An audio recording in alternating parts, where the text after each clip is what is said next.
இன்று ஒரு கிராமத்து சமையலுடன் உங்களை சந்திப்பதில் மிக்க மகிழ்ச்சி அடைகின்றேன்.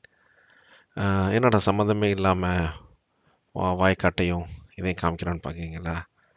இதுக்கு பின்னாடி ஒரு விஷயம் வரும். அப்போ நான் உங்களுக்கு சொல்கிறேன் அது என்னன்னு. இப்போ காலகட்டங்களில் பார்த்துட்டா சவுதியிலலாம் இப்போ நெல் விளைக்க ஆரம்பிச்சிட்டாங்க. ஜஸ்ட் அது உங்களுக்கு வந்து ஒரு சில ஃபோட்டோஸ் எடுத்து போட்டிருக்கேன் கிளிப்பாக. அதை பாருங்கள்.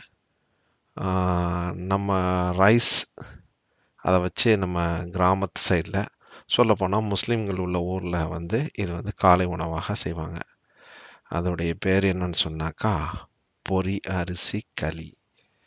இது மாதிரியான வீடியோ யாருமே போட்டிருக்க மாட்டாங்க, நான் நம்புகிறேன். இது வந்து எங்கள் ஊரில் வந்து ரொம்ப பிடிச்சமான ஒரு சாப்பாடு. மார்னிங்கில் பார்த்தீங்கன்னா ரொம்ப சிம்பிள், ரொம்ப ஃபாஸ்ட்டாக பண்ணிடலாம்.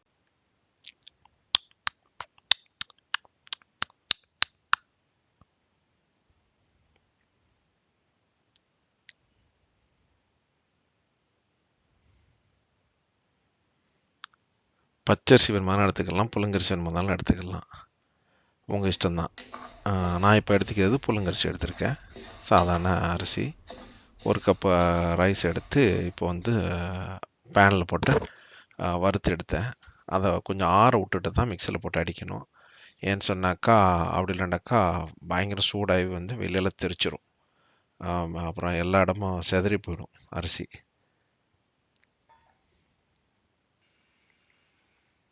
மிக்சியில் அடித்தாச்சு. பரபரண்டு இருந்தால் ஓகே, ரொம்ப தூளை போன்ற அவசியம் இல்லை, கொஞ்சம் பரபரண்டு இருக்கணும். இப்போ நான் எடுத்துக்கிற ரைஸுக்கு வந்து ஒரு கப்பு அரிசிக்கு வந்து 3 கப்பு தண்ணி ஊற்றுறேன் புழுங்கரிசினால். நான் நாட்டு வெல்லம் சேர்த்துக்கிறேன் இதில். ஏன்னு சொன்னாக்கா அது ரொம்ப நல்லாயிருக்கும் சாப்பிட்றதுக்கு, கொஞ்சம் மணமாகவும் இருக்கும். தேவையான அளவு உப்பு நீங்கள் போட்டுக்கிடுங்க. அடுப்பை நல்லா ஸ்பீடாக வச்சுக்கலாம், அதில் எந்த ஒரு பிரச்சனையும் கிடையாது. இந்த சாப்பாடு செய்கிறது மிஞ்சி போனாக்கா நீங்கள் பொடியை ரெடி பண்ணி வச்சுருந்தாக்கா அரிசியை ஒரு 10 நிமிஷத்துலேயே செஞ்சிடலாம். ஈஸியான உணவு, கொஞ்சம் நல்லாவும் இருக்கும், உடம்புக்கு ராகத்தாக இருக்கும், சாப்பிட்றதுக்கு ரொம்ப ஈஸியாக இருக்கும். ரொம்ப மெல்லுலாம் அவசியம் கிடையாது. இதில் தண்ணியில் போட்டுட்டு நல்லா கிளறி விட்டுக்கிட்டே இருக்கணும். நீங்கள் இதெல்லாம் கொதி வந்தும் போடலாம், கொதி வர்றதுக்கு முன்னே போடலாம். நீங்கள் வந்து சர்க்கரை கரைஞ்சதுக்கப்புறம் போட்டேன்னாக்கா ஈஸியாக இருக்கும் உங்களுக்கு. எல்லா பக்கமும் இனிப்பு வந்து பரவி போயிருக்கும். தேங்காய் வந்து இது எவ்வளோக்கு ஜாஸ்தியாக போடுறோமோ அவ்வளோக்கு அவ்வளோ நல்லாயிருக்கும், டேஸ்ட்டு மணமாகவும் இருக்கும். அங்கே பாருங்கள், அது ட்ரை ஆகிடுச்சு.